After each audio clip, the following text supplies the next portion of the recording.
بسم الله الرحمن الرحیم. نن زمونږ د قرآن کریم د ترجمه دریم نمبر سبق ته. نن به انشاءالله مونږه د تسمیه باس کو. تسمیه بسم الله الرحمن الرحیم ته وای. تسمیه ورته وای، بسمله ورته وای. بسمله دی بسم الله الرحمن الرحیم ته وای، تسمیه بسم الله الرحمن الرحیم ته وای. اول مونږه د بسم الله الرحمن الرحیم ترجمه کو، لفظي ترجمه کو، بیا به د هغې نه پس انشاءالله العزیز مختصر تفسیر به کو او لږ فضیلت پې بیانو جي. د بسم الله کې دا با چې ده که نه، د با ته حرف جر وای، حرف جر. ټیک شو جي. او د دې معنی ده سره. مونږ سره معنم د دې کو او په معنم کو. په د الله په نوم، د الله په نوم، د الله په نوم شروع کوم. یعنی زه شروع کوم د الله په نوم چې رحمان او رحیم دی. او داسې وایو زه د الله نوم سره شروع کوم چې رحمان او رحیم دی. ټیک شو. او اسم چې دی، اسم نوم ته وای. اسم څه ته وای؟ نوم ته وای. نوم. او لفظ الله دا الله جل جلاله ته وای چې د الله جل جلاله ذاتی نوم دی. ذاتی د الله جل جلاله حقیقی نوم او ذاتی نوم الله دی. نو موږ د دې معنی کو د الله په نوم. د الله ګورئ اول به د لفظ الله چې دی د دې معنی وکړو، د الله په نوم. یا به داسې وایو د الله نوم سره، د الله نوم سره. نو داسې معنی وکړو. مونږ دې ته وایو د اسم ته مونږ وایو مضاف. اسم ته مونږ مضاف وایو او د لفظ الله ته مونږ مضاف الیه وایو، مضاف الیه. نو اول مونږ همیشه په مضاف الیه کې اول نمبر مونږ د مضاف الیه معنی کو. اول نمبر مونږ د مضاف الیه معنی کو او په دویم نمبر بیا مونږ د مضاف معنی کو. حالانکه په عربی کې به اول مضاف وي، وروسته به مضاف الیه وي، خو معنی به مونږ اول د مضاف الیه کو، وروسته به د مضاف کو. نو مونږ سره لفظ الله مضاف الیه دی. مونږ وایو د الله ته نوم یا د الله نوم سره، د الله نوم سره شروع کوم. نو دا شروع کوم چې دی که نه اشراعو به ورله مونږ اخره کې روباسو. د الله نوم سره چې رحمان او رحیم دی. رحمان معنی ده ډیر رحم کوونکې، ډیر رحم کوونکې، ډیر مهربانه، ډیر مهربانه، ډیر مهربانه، ډیر زیات مهربانه دی. ٹھیک شو. ګوره په رحمان کې 15 ټکي دي. په رحمان کې څو ټکي دي؟ 15 ټکي دي. را ده، ح ده، میم ده، الف ته او نون دی. دا رحمان چې دی کنه، رحمان دا په اصل کې داسې دی، رحمان را ح میم الف نون. خدا الف بیا د دې میم د پاسه ولګي او دا میم چې دی دا د نون سره او تړلی شي. نو دا بیا موږ داسې وایو رحمان. ټیک شو. نو ګورئ په دې کې یو دا را ده، دویم پکې ح ده، دریم پکې میم دی او څلورم پکې دا کړه زبر دا الف ته او پنځم پکې دا نون دی. نو رحمان معنی دا ډیر زیات مهربانه. نو رحمان معنی بعض علما کوي عام مهربانه، چې په دنیا کې عام مهربانه دی، په مسلمانانو مهربانه دی، په کافرانو مهربانه دی، په بزرګانو مهربانه دی، په ګناهګارو مهربانه دی، په تهجد گزارو باندې مهربانه دی، په ډاکوانو او قاتلانو او بدکارانو باندې مهربانه دی. نو په دنیا کې هر چا باندې مهربانه دی. خلک څومره د الله نافرمانیانې کوي، الله پې مهربانه دی، بیا هم پې پرده اچوي. ٹھیک شو. الله پې مهربانه دی، بیا هم ورله خوراک سکاک ورکوي. الله پې مهربانه دی، بیا هم ورله خوب راولي. الله پې مهربانه دی، بیا هم د خوب نه سحر را پاسوي. الله پې مهربانه دی، هر قسمه سهولتونه ورله ورکړي دي. نو رحمان معنی ده عام مهربانه، عام مهربانه. او رحیم معنی ده خاص مهربانه، خاص مهربانه، خاص مهربانه. چې الله پاک به په آخرت کې خاص په مسلمانانو په مؤمنانو باندې مهربانه، په کافرانو باندې مهربانه نه. کافران به جهنم ته ځي او مسلمانانو باندې به مهربانه وي. الله پاک به جنت ته بوزي. الله پاک به ورته خپل دیدار هم نصیب کوي. د جنت ټول نعمتونه به الله پاک ورکوي. نو خاص مهربانه به مؤمنانو باندې وي. ٹھیک شو. نو د با معنا را سره یا په او اسم نوم ته وي لفظ الله د الله جل جلاله خپل نوم دی. رحمان معنا ډیر مهربانه په دنیا کې په هر چا مهربانه، ډیر مهربانه. او رحیم معنا د خاص مهربانه. رحمان کې 15 حروف دي، رحیم کې 4 حروف دي. را ها یا میم. رحیم کې 4 حروف دي. نو اکثر کتابونو کې وایي کثرت المبانی تدل على کثرت المعانی، چې زیات حروف وي نو د هغې معنی به زیاته وي. ٹھیک شو. نو رحمان کې حروف زیات دي نو ځکه وایي مهرباني هم زیاته ده. او رحیم کې حروف کم دي نو دا مهرباني هم لږه کمه ده. په هر چا مهربانه نه دی، صرف په مؤمنانو باندې مهربانه دی. ٹھیک شو. امید دی تاسو په دې باندې پوه شوي یې. دا خو لفظي ترجمه وه. با معنا ده سره یا په، دواړه معنی کولی شي. اسم نوم ته وایي، لفظ الله ته وایي. رحمان معنا ډېر مهربانه، رحیم معنا ده خاص مهربانه. یا داسې وایي رحمان معنا ده عام مهربانه او رحیم معنا ده خاص مهربانه. عام مهربانه چې په مسلمان، کافر، نیکوکار، بدکار په هر چا مهربانه دی. او رحیم معنا خاص مهربانه چې په آخرت کې به صرف په مؤمنانو باندې دغه وي، مهربانه وي. او د دې په آخره کې به مونږ یو فعل محذوف راوباسو. محذوف یعنی یو پټ فعل به راوباسو، هغه به مونږ ووایو اشرعو معنا دا د واحد متکلم صيغه ده. د دې معنا زه شروع کوم. اشرعو زه شروع کوم د الله په نوم، زه شروع کوم د الله په نوم چې رحمان او رحیم دی. ٹھیک شو. نو دلته کې د با معنا وکړه ما د با معنا وکړه په. ٹھیک شو. زه د الله په نوم شروع کوم. زه د الله په نوم شروع کوم چې رحمان او رحیم دی، چې عام مهربانه دی او خاص مهربانه دی. په دنیا کې عام مهربانه دی په هر چا باندې، او خاص مهربانه دی په آخرت کې صرف په مؤمنانو باندې به وي. ٹھیک شو. نو یو خو ما د دې با معنا په وکړه په. بیا زه معنا کومه اشرعو معنا ده زه د الله نوم سره، د با معنا مې سره وکړه.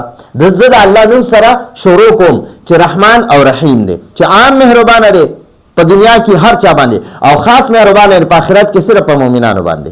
ٹھیک شو.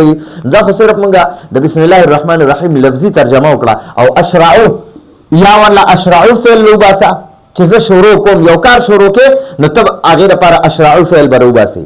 یا ابتدئو د یو کار ابتدا کې نو ته به بیا ووایي ابتدئو، زه ابتدا کوم.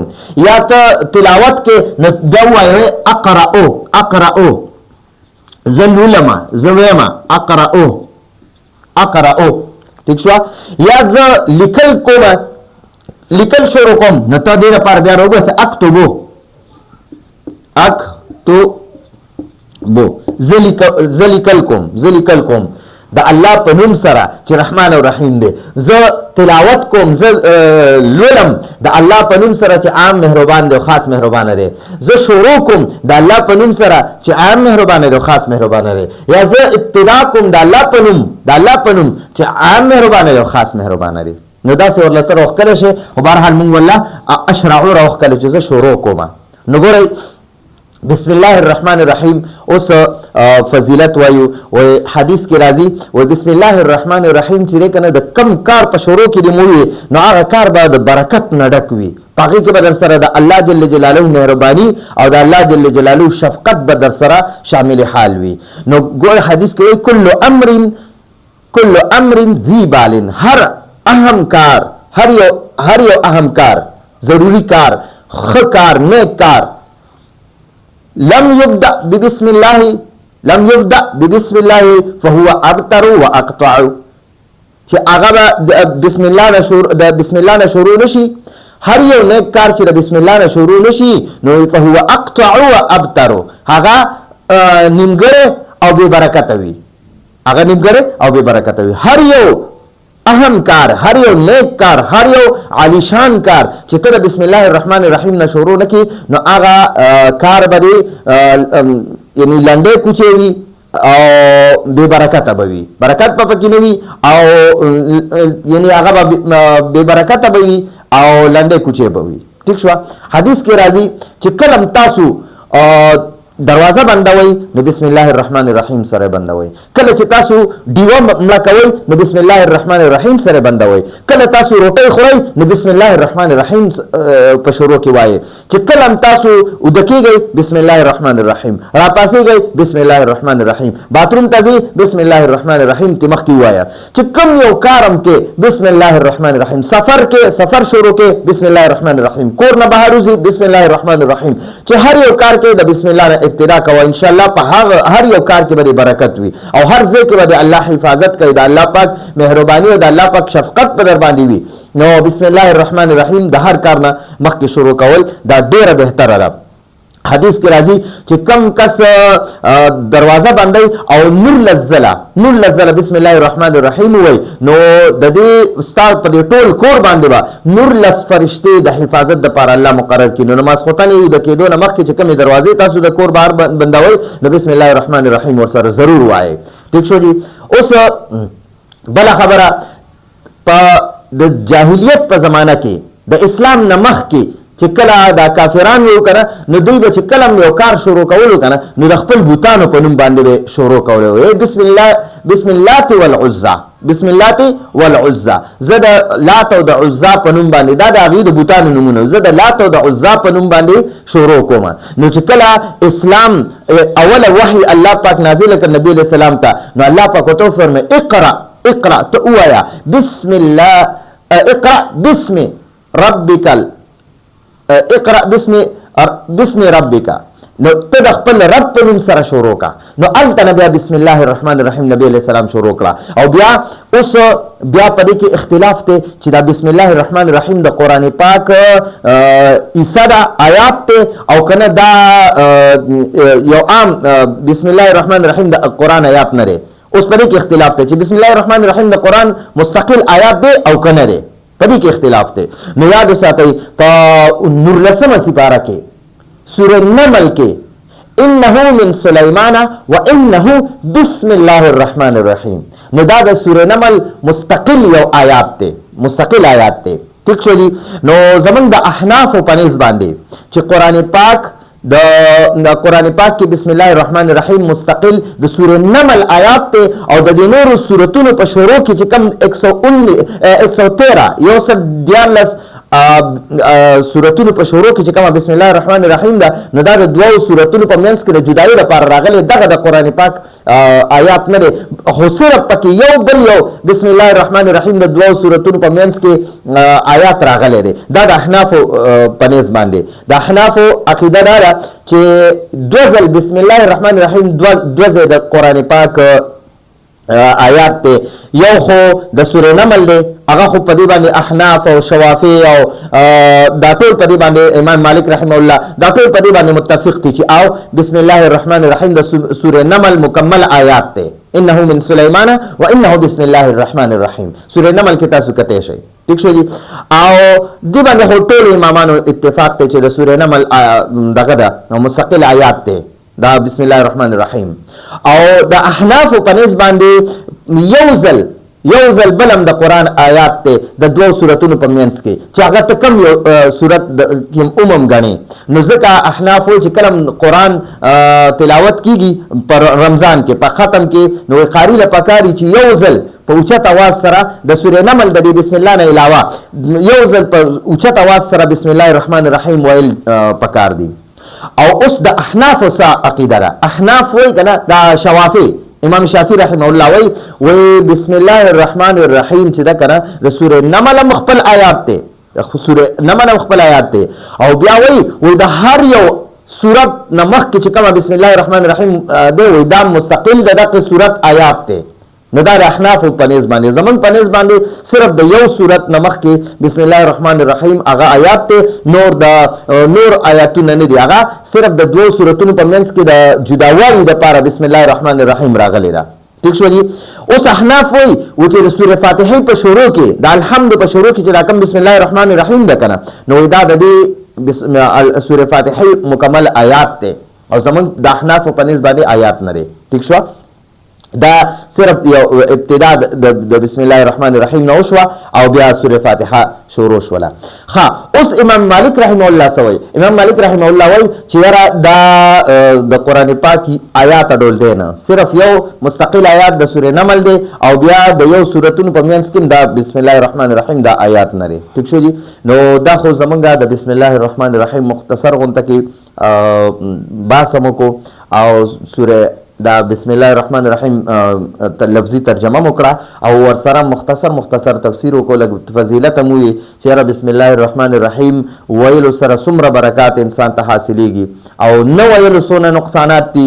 نبی علیہ الصلوۃ والسلام فرمایي په د داود شریف یو حدیث دی، نبی علیہ السلام یو ځل روټۍ خورا مخامخ ورته یو صحابي ناسو، نو هغه صحابي نه بسم الله الرحمن الرحیم یې راشوی و، نو هغه ته په منځ کې یاد شو، چې په منځ کې ورته یاد شو نو بیا بسم الله اوله و اخره. نو نبی علیہ السلام مسکی شو، نو صحابي ورته یا رسول الله ولی مخاندل، ما نه په شروع کې د روټۍ ته چې کېناسته ما نه بسم الله الرحمن الرحیم یې راشوی و، نو تاسو اوس ما چې وی په منځ کې نو تاسو وخاندل. نو نبی علیہ السلام ورته فرمایل وای تا بسم الله الرحمن الرحیم نو ویل په شروع کې، نو شیطان تاسو سره ملګری شو او هغه در سره خوراک کولو، ټول خوراک د ناغه کولو، هغه ستاره خوراک برکت هغه ټول اغسته. نو چې تا کله بسم الله الرحمن الرحیم یا بسم الله اوله و اخره دی نو هغه چې څه خوراک کړو هغه واپس راوغورځاو، نو هغه دا د بسم الله برکات دي چې شیطان هم درنه الله پاک اوس غلو. نو بسم الله الرحمن الرحیم د هر کار په شروع کې ویل پکار دي، انسان ور سره برکتی وي، الله پاک مدد او نصرت د انسان سره وي، د الله د شفقت لاس په انسان باندې وي چې کم کس د بسم الله الرحمن الرحیم اهتمام کوي. نو دا زمونږ د نن ورځې درس د بسم الله الرحمن الرحیم لفظي ترجمه او مختصر تفسیر. ان شاء الله دینه پس په موږ مستقل سوره فاتحه شروع کو ورسره لفظي ترجمه او مختصر تفسیر، ډیر باس په کې نه کو. نو راتلونکي درس پر اجازه غواړو. هذا هو المرام والله اعلم بحقيقه الكلام.